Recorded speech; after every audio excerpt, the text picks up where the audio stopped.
Hi friends, Siragadikka ஆசை சீரியலில் நாளைக்கு என்ன நடக்க போகுதுன்னு பார்க்கலாம். வாங்க வீடியோக்குள்ளே போகலாம்.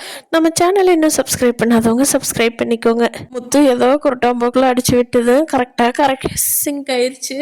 அவங்க அப்பாவும் வந்துட்டாரு. வந்தவரை பார்த்துட்டு வீட்டில் இருக்கிறவங்க எல்லாம் ரொம்ப சந்தோஷப்பட்டுட்டு, அப்பா எங்கப்பா போனேன், இனிமேல் இப்படிலாம் போகாதப்பா அப்படிங்கிறாரு. அவர் பதில் சொல்கிறதுக்குள்ளேயே அந்த வீட்டை எழுதி வாங்கினான் இல்லையா, அவன் வீட்டுக்கு வர்றான். அவன் பார்த்த ரோஹிணிக்கும் மனோஜுக்கும் அள்ளு விட்டுருது. கடவுளே, இப்போ தான் அப்பா சேர்ந்தாரு, பின்னாடியே கடங்காரன் வந்துட்டானே, டே மனோஜ் நிம்மதியாகவே இருக்க விட மாட்டியாடா அப்படின்னு சொல்லி முத்து திருப்பியும் மனோஜ்கிட்ட சண்டைக்கு போகிறாரு. நேராக சோஃபாவில் உட்காந்துக்கிட்டு, இனிமேல் உங்கள் வீட்டில் நான் யாரையும் மற்றவங்க டிஸ்டர்ப் பண்ண மாட்டேன் அப்படின்னு சொல்லி அந்த கடை வாங்கினவன் சொல்கிறான். ஏன் சார், ஏன் பணத்தை வேண்டான்னு நினச்சிட்டிங்களா அப்படின்னு சொல்லி மனோஜ் கேட்குறான். அதை எப்படிப்பா, கடன் கொடுத்தவன் யாராவது கேட்காம இருப்பாங்களா? ஓ, உனக்கு அப்படி ஒரு ஆசை இருக்கா அப்படின்னு சொல்லி கேட்குறாரு அவர். இல்லை சார், நீ யாரையும் டிஸ்டர்ப் பண்ண மாட்டேன்னு சொன்னீங்களே, அதனால தான் அப்படிங்கிறாரு. ஏப்பா தம்பி, நான் கஷ்டப்பட்டு சம்பாரித்து உனக்கு கடன் கொடுப்பேனா, நீ அதை வாங்கிக்கிட்டு கொடுக்காம இருக்கலான்னு பார்ப்பியா? அதுக்கெல்லாம் வாய்ப்பே இல்லை. நான் மற்றவங்கள தான் டிஸ்டர்ப் பண்ண மாட்டேன்னு சொன்னேன். வாங்கினது நீ தானே, எனக்கு நீ தான் செட்டில் பண்ணணும், இல்லை உன் பொண்டாட்டி நீயும் தான் பொறுப்பெடுத்துக்கணும்.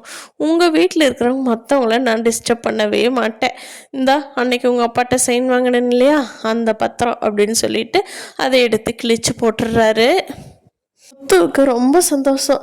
சார், எப்படிங்க சார் இப்படி ஒரு முடிவு எடுத்தீங்க? நாங்கள் அன்னைக்கு இருந்து இதைத்தானே சொல்கிறோம், வாங்கினது அவன் தானே, அப்பா அம்மாட்ட எது கேட்குறீங்க அப்படின்னு சொல்லி. ஆமாம், உங்கள் அப்பா டைரெக்டாக என்னை பார்த்தாரு. அவர் சேர்த்து வச்சுருந்த பணத்தையெல்லாம் எடுத்து கொடுத்துட்டு, தம்பி இதை வச்சுக்குங்க, எங்கள் வீட்டில் யாரையும் தொந்தரவு பண்ணாதீங்கன்னாரு. அவர் இந்த வீட்டையும் உங்கள் மேலே இருக்கிற பாசத்தையும் என்னால் பார்க்க முடிஞ்சுது. ஒரு இவ்வளோ பெரிய மனுஷன் அவர்கிட்ட இருக்கிற மொத்த சேமிப்பையும் கொண்டு எங்கிட்ட கொடுத்தாரு. அதனால தான் நான் இந்த முடிவு எடுத்துட்டேன். மனோஜ், ரோஹிணி, நீங்கள் 2 பேரும் தான் இன்னி பொறுப்பு. நான் மற்றவங்க யாரையும் டிஸ்டர்ப் பண்ண மாட்டேன்.